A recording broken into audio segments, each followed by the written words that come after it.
All right, shalom, shalom. First off, give all praise, honor, and glory unto Yahweh, Bahashim Yahushai, Bahashim, Wakar Kadash, giving double honors to the apostles and the elders of GMS who taught us His truth. Salutes and honors to the elect brothers across the four corners who are enduring in both truth and in sincerity, all the men and women who follow. This is the brother Kratazah from the Son of the Living Waters coming back at you with another lesson through the spirit and power of Yahweh Bahashim Yahushai. This lesson being entitled Isaiah 4 and 1 deep dive, right? Because we know it. Well, we can get the scripture and just work on from there. So Lord's what is edifying. Of course, Isaiah 4 and 1, and in that day 7 women shall take hold of one man, saying, we will eat our own bread, wear our own apparel, only let us be called by thy name to take away our reproach. So this is actually a really deep scripture, when you look into it and really peel back the onion. So I got a few videos that I'm gonna play, and these first few videos, it's just setting like the an example of what a modern woman is, the mindset of modern women, and how they look at relationships, and when the time of Jacob's trouble comes, when the shit hits the fan, so to speak, it's going to be a whole nother spirit. These women are going to transform, literally.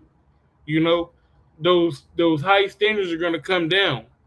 As the scripture said, we will eat our own bread, wear our own apparel, only let us be called by thy name. And we're going to go into what that entails here shortly. But let's just, like I said, set a baseline on how women think and act right now. I just want a guy who's good looking and fun. I'm looking for a man who's in shape, has a good guy who's hot. I just want a guy who's good looking and fun. I'm looking for a man who's in shape, has a good job, and wants kids. I'm looking for a man who communicates, is family oriented, and is looking to have kids within the next 2 to 3 years. Here are my non-negotiables. He has to have a business degree, be spiritually grounded, nice to his family, never wears necklaces, went to summer camp, and has brown hair. I am never doing blonde again. I think I'm gonna start dating women.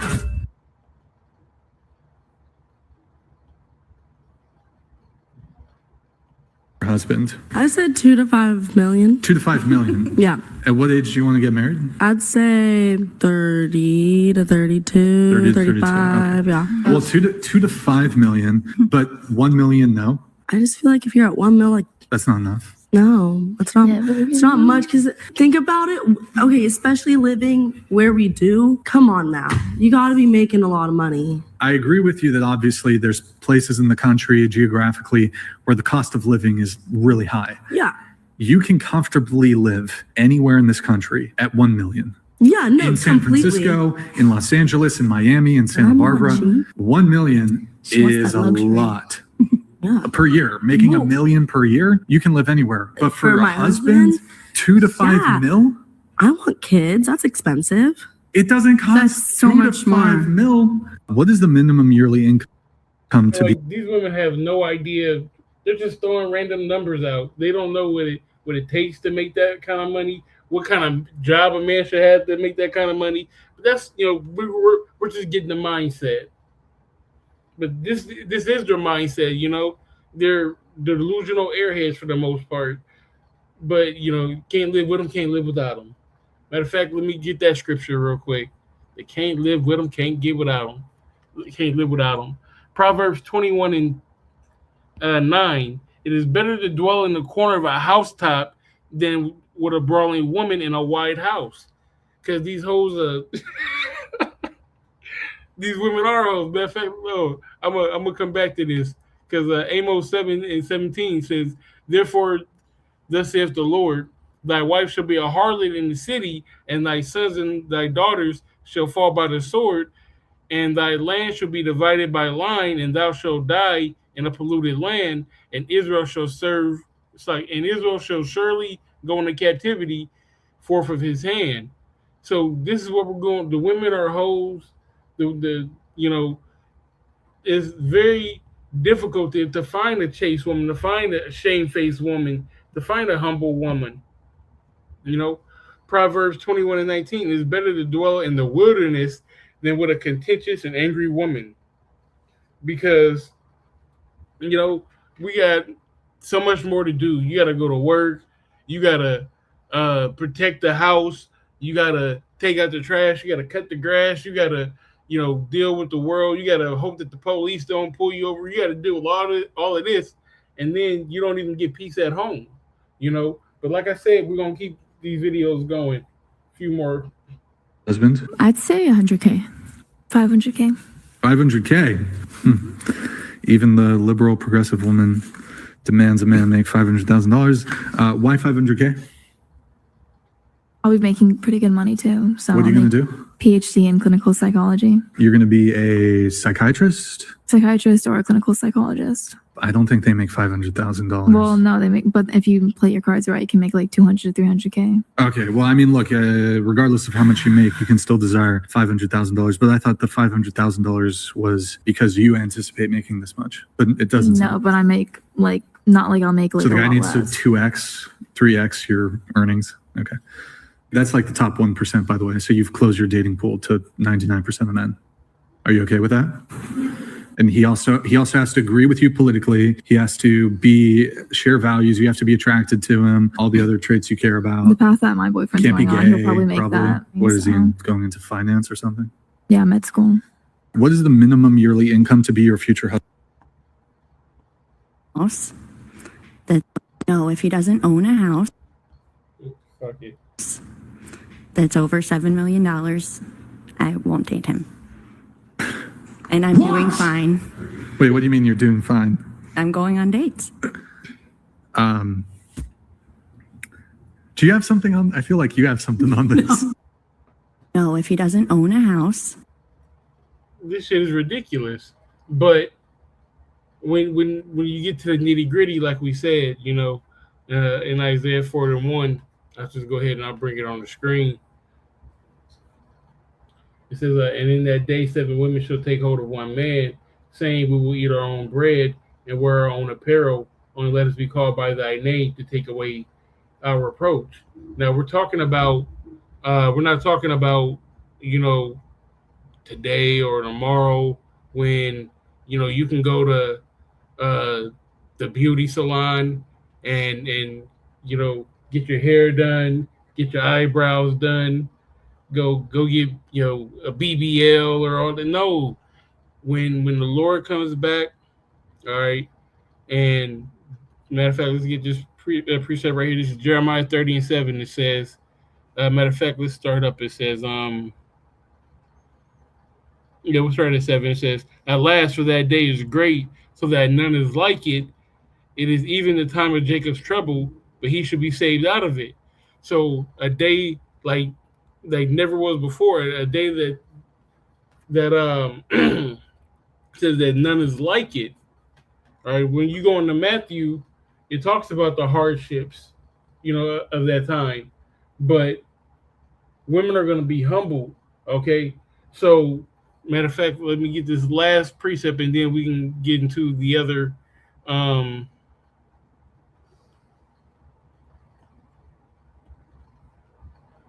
If I can find it, just bear with me. Okay, here we go. So this is Second Ezra 16.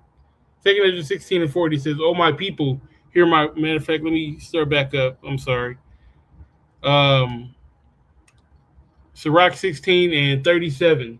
It says, "Behold, the plagues draw nigh and are not slack, as when a woman with child in the 9th month bringeth forth her son." And I'll go ahead. I'll put this on the screen. So, 2 Ezra 16:37. Behold, the plagues draw nigh and are not slack, as when a woman with child in the 9th month bringeth forth her son. With 2 or 3 hours of her birth, great pains can pass her womb, which pains, when a child come forth, they slack not a moment. That's what the world is going to go through. It's going to go through these birthing pains. It's going to go through these different phases of terror. Okay, we're not going to be able to just go to the Wendy's, go to the gas station, fill up the gas tank. All right, everything, all resources are going to be finite at that point. All right, Whatever's in the grocery store right now, that's what's going to be in the grocery store. And once it's gone, it's gone. Same with the pharmacy. Same with, everything. If you ain't got it or you can't get it at that point, you might not have it, or you're gonna have to scrounge for it, or you're gonna have to rob and kill and steal for it. These are the times that we're talking about. All right. It says, even so shall not the plagues be slack to come upon the earth, and the world shall mourn, and sorrow shall come upon it on every side. O my people, hear my word, make ye ready to thy battle, and in those evils, in those times, right, be even as pilgrims upon the earth. So it said to be as pilgrims upon the earth, you're going to be having to move from place to place to place. Not to mention, this is going to be, the ROT, the RFID, is going to be implemented. The micro CHIP, the MOT to the B. So if you're avoiding that, you can't operate within the society. So you're gonna have to turn to alternative measures to live, right? Which they said to be like pilgrims. So I kind of got this on the time lapse just to show you, because going back to the original point, right, which was the Isaiah 4:1, women saying that they're gonna eat our own bread and wear our own apparel. This is eating your own bread and wearing your own apparel. Only let us be called by our name, because there's going to be work that needs to be done. Right now, I can just let this play. Right now, you see these women talking about he got to make $1 million, he got to make $5 million, this, and the third. You think they want to be out here sleeping on logs, making fire, cutting down trees, making a shelter? No, they don't want to. But when the shit hits the fan, they gonna have to, and they're gonna be willing to do it for the protection. That's what it's speaking about. So, like I said, we're gonna let this play. I don't want to get flagged, so I'm gonna be just kind of jumping back and forth while I get the rest of these last scriptures.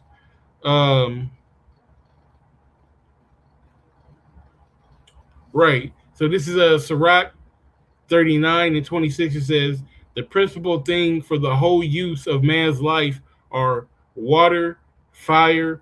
Now, when you're out here and you're in the woods, he right now, this guy is building a bed, a raised bed, because you can't sleep on the ground. The ground is literally going to pull the heat out of your body. So you have to, make a barrier between you and the ground. That takes work. You see all what he's doing. There still needs to be a fire made. All right. Somebody needs to be collecting water or getting ready to disinfect water. Food, something to sleep on. Somebody got to keep watch. All these things are a piece of what's going to go into that time in Jacob's trouble. And guess what? Ain't no woman going to be sitting on her, sitting down whistling Dixie, twiddling her thumbs. This is going to be part of the being called by name, right? So it says the whole Slakia, to get back to the scripture, Sirach 39:26. The principal thing for the use of man's life are water and fire. Two of the main things you're going to need when you're out here. All right, the three things: water, fire, shelter. Okay, you need water to stay hydrated. Of course, you need food, but water, you need fire, all right, to maintain body heat and stay warm. You need shelter to get away from the elements. And then food, in that order. And, look at, he's insulating the shelter to make sure, don't no rain get through. So, like I said, I don't want to get flagged. So we're going to, he's doing something similar. But, they're in two different environments. I don't want to get into all of that, but the principal thing for the whole use of man's life are water, fire, iron, salt, flour of wheat, honey, milk, and blood of the grape, and oil and clothing. Right. So these are the bare necessities, that we're gonna need, and you best believe, that they are going to contribute. They're going to be a major contributing.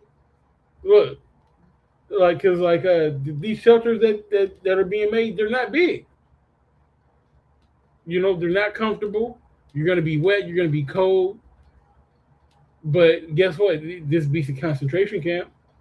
This is going to be, and especially if you were a man of the Lord, the Lord is going to provide. Matter of fact, let me get that scripture real quick. Bear with me.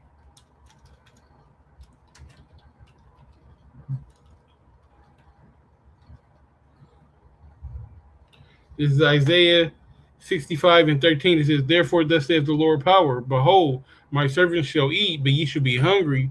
Behold, my servants shall drink, but ye shall be thirsty. Behold, my servants shall rejoice, but ye shall be ashamed."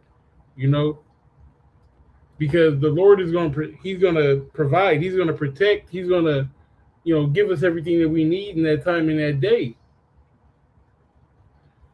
But, sorry, I kind of lost my train of thought.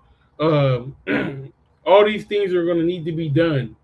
So going back to the scripture, and then, we could probably end it on this and see if I got anything else. Oh, yeah. So, Isaiah 3, it speaks about the condition of women, and that fall off, so to speak. So I'll start at Isaiah 3:16. It says, "Moreover, the Lord saith, because the daughters of Zion are haughty, and walk with stretched forth necks and wanton eyes, undisciplined, walking and missing as they go, making a tingling with their feet, like in high heel shoes." It says, "Therefore the Lord will smite with the scab and the crown of their head, and the heads of socket.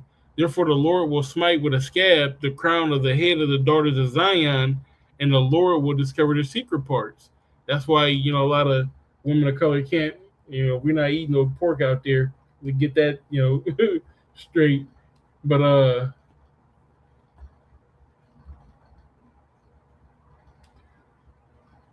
that's why a lot of women of color can't grow hair. It's a curse from the Lord. But it says, and then in that day, the Lord will take away the bravery of their tinkling ornaments about their feet, and their calls and their tires around like the moon. So the Lord is going to take their bravery, all that high sedity mindset, this mind. Husband? I'd say 100K, 500K. 500K. Especially her. She is haughty as hell. Let's see if we can get a good definition for that.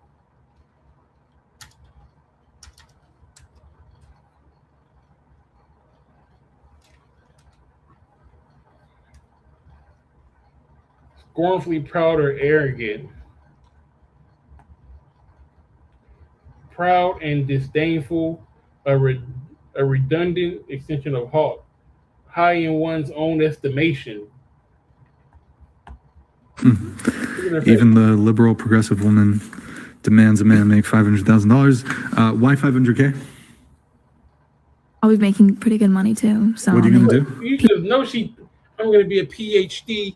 I'm going to get a PhD, and I'm going to be a clinical psychologist. And he needs to make $500,000. He needs to make exactly what. Well, you're not going to make that much. Well, I might make 2 or 3.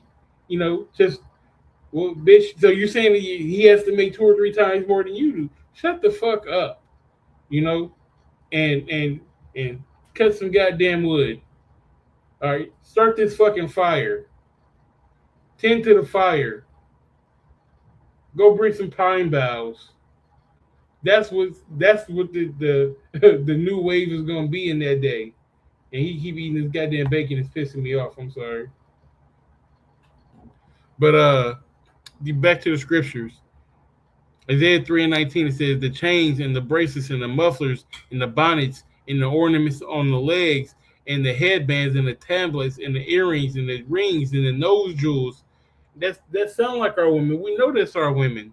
And the changeable suits of apparel and the mantles and the wimples and the crisping pin and the glasses and the fine linen, the hoods and the veils, because our women want to be, our women are the shit. And they know it. And it's a detriment to them. So they're always flying, always dressed up to the nines. But the Lord is gonna humble them. Verse 24, it says, and it shall come to pass that instead of a sweet smell, there should be a stink. Right? Because when that shit hits the fan, them feminine products ain't gonna be on the shelves readily available to you. Right? And that cat gonna have a twang to it. I think that's what they call it, a twang.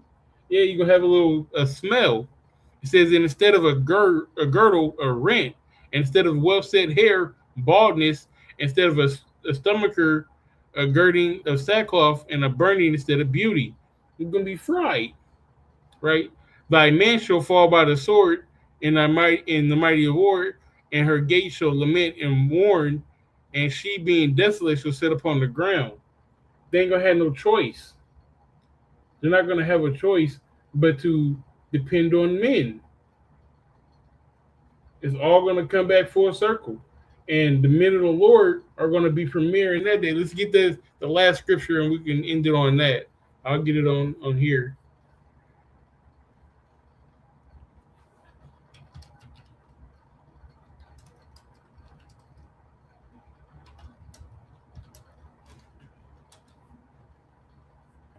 There we go.